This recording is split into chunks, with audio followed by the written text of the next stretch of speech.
ఇక్కడ ఎన్డీఏ శాసన సభాపక్షులుగా ఆయన ఎన్నుకున్నటువంటి సందర్భంలో జరిగినటువంటి సమావేశంలో చంద్రబాబు నాయుడు గారు మాట్లాడినటువంటి మాటలు మీరందరూ కూడా చూసే ఉంటారు. ఆయన ఏమంటారంటే ఆనాడు 2014లో అప్పుడు ఆంధ్రప్రదేశ్ ముఖ్యమంత్రిగా ఆయన ప్రమాణ స్వీకారం చేయాలంటే ఆనాడు ప్రధానమంత్రి అయినటువంటి నరేంద్ర మోడీ గారు 7 మండలాలు తెలంగాణ రాష్ట్రంలోని ఉమ్మడి ఖమ్మం జిల్లాలోని 7 మండలాలు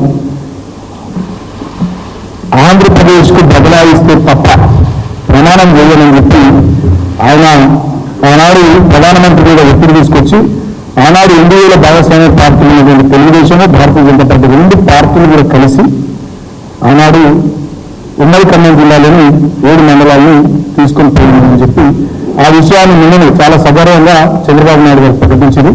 ఆయన మాట్లాడినటువంటి వీడియో నేను ఒకసారి ప్లే చేస్తాను మీకోసం.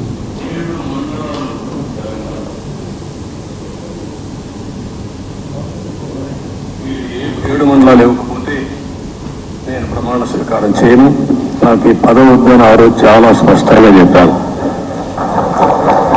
ఇది ఎప్పుడు కూడా చరిత్రలో ఎప్పుడు జరగని విషయం.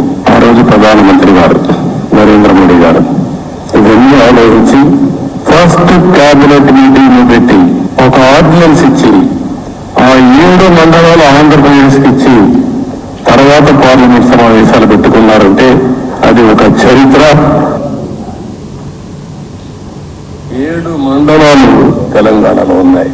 మీరు 7 మండలాలు ఇవ్వకపోతే నేను ప్రమాణ స్వీకారం చేయను, నాకు పదవి వద్దని ఆ రోజు చాలా స్పష్టంగా చెప్పాను. ఇది ఎప్పుడు కూడా చరిత్రలో ఎప్పుడు జరగని విషయం. ఆ రోజు ప్రధానమంత్రి గారు నరేంద్ర మోడీ గారు ఇవన్నీ ఆలోచించి ఫస్ట్ క్యాబినెట్ మీటింగ్ పెట్టి ఒక ఆర్డినెన్స్ ఇచ్చి ఆ 7 మండలాలు ఆంధ్రప్రదేశ్కి ఇచ్చి తర్వాత పార్లమెంట్ సమావేశాలు పెట్టుకున్నారంటే అది ఒక చరిత్ర. దీన్ని బట్టి చాలా స్పష్టంగా మళ్ళొకసారి ప్రజలందరూ కూడా తెలంగాణ సమాజానికి కొన్ని విషయాలు చెప్పాలని చెప్పి ఈ ప్రెస్ కాన్ఫరెన్స్ పెడతాము. ఆనాడు ఒక మా పార్టీ మాత్రమే ఈ నిర్ణయాన్ని వ్యతిరేకిస్తూ ఆనాడు తెలంగాణ రాష్ట్ర బంధుకు పిలుపునిచ్చింది. ఆనాడు పార్లమెంట్ సభ్యులు నేను ఎంపీగా ఉన్న పెద్దపల్లి నుంచి 2018లో దాదాపుగా 3-4 సెషన్ మొత్తం మేము నిరసన తెలుపుతూ అవసరమైన సందర్భంలో పోడియంలోకి పోయి అదేవిధంగా ట్రెజరీ బెంచెస్ పక్కన నిలబడి కూడా చాలా సీరియస్గా తీవ్రమైనటువంటి నిరసన ఈనాడు కేంద్ర ప్రభుత్వం ముఖ్యంగా తెలుగుదేశం పార్టీ భారతీయ జనతా పార్టీ కలిపి తీసుకున్నటువంటి ఈ నిర్ణయాన్ని వ్యతిరేకిస్తూ ఆనాడు తెలంగాణ పక్షాన మేము ఎత్తాడడం జరిగింది. ఆ రోజు lower Sileru hydel power project కూడా ఈ 7 మండలాల్లో భాగంగా ఆంధ్రకు పోవడం జరిగింది. అప్పటికే తెలంగాణ పవర్ డెఫిసిట్లో ఉంది, ఇబ్బందికరమైనటువంటి పరిస్థితులు ఉన్నటువంటి తరుణంలో ఆనాడు మన లోయర్ సీలేరు హైడల్ పవర్ ప్రాజెక్టును కూడా దుర్మార్గంగా ఆంధ్రకు బదలాయించడం జరిగింది. ఈ విషయాన్ని చాలా గర్వంగా నేను చంద్రబాబు నాయుడు గారు చెప్తున్నారు.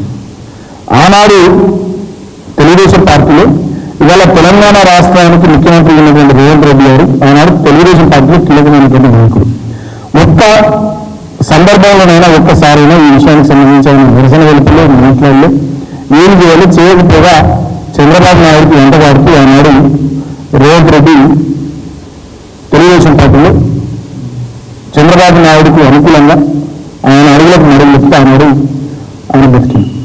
ఇవాళ మళ్ళీ ఆనాటి విషయాలు ఇవాళ జరుగుతున్నటువంటి కొన్ని విషయాలు చూస్తే మళ్ళీ కొంత సారూప్యత స్పష్టత నాకు అనిపిస్తుంది. తెలంగాణ సమాజానికి ఆ విషయాలు వ్యతిరేకిస్తున్నాం. ఆనాడు ఎట్లయితే తెలంగాణ రాష్ట్ర ప్రయోజనాలు గాలికి వదిలేసి ఆంధ్ర రాష్ట్ర ప్రయోజనాలు లక్ష్యంగా చంద్రబాబు నాయుడు నాయకత్వంలో తెలుగుదేశం పార్టీ పనిచేసిందో ఇవాళ కూడా సేమ్ అదే రకమైనటువంటి ధోరణి వాళ్ళ మాటల్లో కనబడుతుంది. అందుకని నేను చంద్రబాబు నాయుడు గారు ఆ విషయాన్ని గుర్తు చేశారు, గర్వంగా గుర్తు చేసి ఒక చరిత్ర అని చెప్పి చెప్తా ఉన్నారు.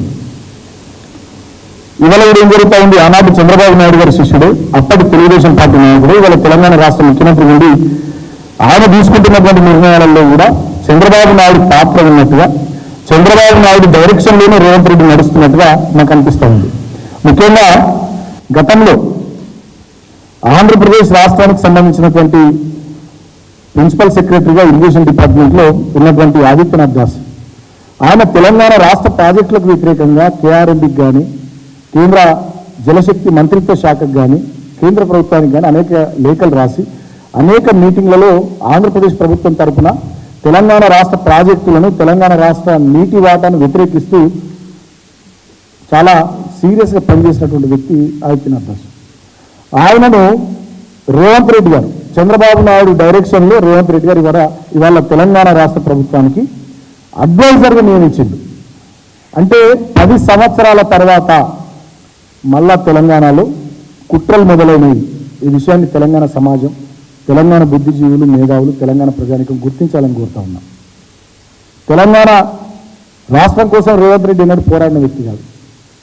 తెలంగాణ ఉద్యమకారుల మీదకి తుపాకీ తీసుకొని పోయినటువంటి వ్యక్తి, ఎన్నడూ జై తెలంగాణ అనని వ్యక్తి, తెలంగాణ కోసం ఎమ్మెల్యే ఎమ్మెల్సీ పదవులకు రాజీనామా చేయనటువంటి వ్యక్తి, సమైక్యవాదానికి మద్దతుగా చంద్రబాబు నాయుడుకు అండగా నిలబడ్డటువంటి వ్యక్తి. అటువంటి వ్యక్తి వల్ల తెలంగాణకు ఇక్కడ ముఖ్యమంత్రి ఉండి, అక్కడ చంద్రబాబు నాయుడు ముఖ్యమంత్రి ఉండి, మళ్ళా వీళ్ళిద్దరు ఆనాడు తెలుగుదేశం పార్టీలో ఉండి ఏ రకంగానైతే తెలంగాణ రాష్ట్ర ప్రయోజనాలకు వ్యతిరేకంగా పనిచేసిర్రో, ఇవాళ కూడా ఈయన ఇక్కడ ముఖ్యమంత్రిగా, ఆయన అక్కడ ముఖ్యమంత్రిగా మళ్ళీ తెలంగాణ రాష్ట్ర ప్రయోజనాలకు వ్యతిరేకంగా పనిచేస్తున్నట్టుగా కనబడతా ఉంది. ఆదిత్యనాథ్ దాస్ గారి నియామకమే దానికి ఒక ఉదాహరణగా కనబడతా ఉంది.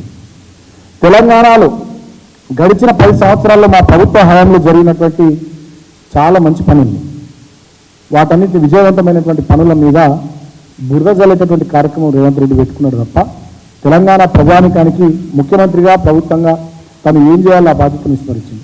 ఇవాళ నేను అడుగుతా ఉన్న రేవంత్ రెడ్డి గారిని, మీకు చిత్తశుద్ధి ఉంటే మొన్న మీరు మేనిఫెస్టోలో చెప్పారు కదా, గతంలో ఏవైతే ఉమ్మడి ఖమ్మం జిల్లాలో నుండి 7 మండలాలకు బదలాయించి